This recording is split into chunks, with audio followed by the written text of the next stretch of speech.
Everyone, in this quick tutorial, wanted to show you how you can change the default properties of hyperlinks. As you can notice, I just have a basic site open. I have 3 hyperlinks. Those hyperlinks are using the default colors of blue, as well as the underline and the text style. In order to change these, I need to make sure that I have an external CSS file, as in most cases we will. So I'm going to open up my portfolio style sheet, or verify that you have a portfolio or a style sheet for this project. I'm going to then make sure that I open up the CSS designer panel, verify that my CSS is in fact linked under the sources tab, and then I'm going to click on that and minimize it. Now what I want to do is I'm going to add a selector by using this plus button. And the selector I'm going to be adding is A for an anchor, colon, and as you see as I start typing, link is the first property available, and that's the default color of the hyperlink you see here. So I'll hit enter to commit that change. You'll then get those properties available. As you can see that I've dragged over my CSS designer panel to make it a little wider so that I see the properties to the right of the actual sources and selectors.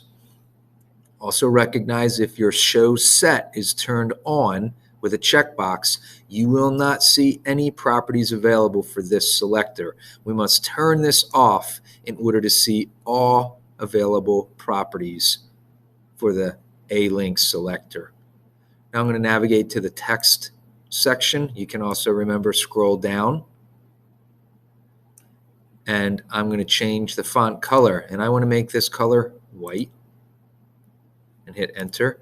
And once I do that, you should now see these changes beginning to take place on your HTML page. I'm also going to change the text decoration to be none, because I do not want to have an underline on that link. And I might change my font family to some type of a different type of font, and I'll choose Gotham. That's up to you, of course, to your choice.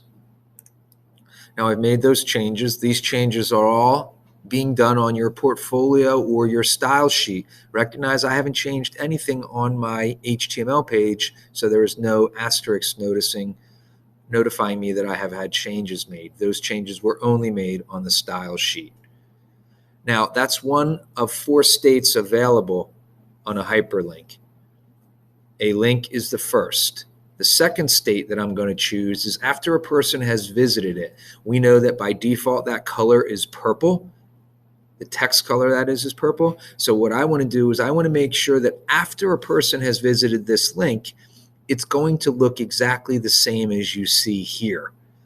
So what I'm easily going to do is go over to this A link that I've just created with these various properties. I'm going to right click on A link and say duplicate. Now I don't want to create the same name of the selector, however I want the same properties. So I'm going to go in here and modify this, and you can see the second one is visited. So pressing enter will lock those changes in. So now when a visitor goes to a link, they will see this color of the hyperlink. After that page has been visited, it will then return to this color, which is essentially the same color as a link. The third state that we're going to worry about is a hover state. So I'm going to then use this selector, add selector once again, A colon, and I'll select hover. Press enter, and when I hover over this site, what I'm going to do is I'm going to change the text color. So when somebody moves over that, I am going to change that color to maybe a purplish color, and press enter. And I then do want to add an underline so that when somebody rolls over that link, the text decoration will be an underline. Those are the 3 states that will be changing. And in order to change that, I am going to go up and I am going to make sure that I hit the Save button, or more importantly, Save All. If you don't have the standard toolbar open with these tools, I could simply go to File, Save All. That way, the changes I made in my CSS sheet, as well as my index.html page, will both be saved. I'll verify those changes by previewing in a browser. And when that browser window opens, when I roll over my text, I can see those changes after I visit the site and go back to that page, recognize the default color of white for my A visited link has returned. So that's how we can use CSS external style sheets to change the A link, A visited, and A hover states of a hyperlink for your web page. Thanks for following. Let me know if you have questions. All right. Bye now.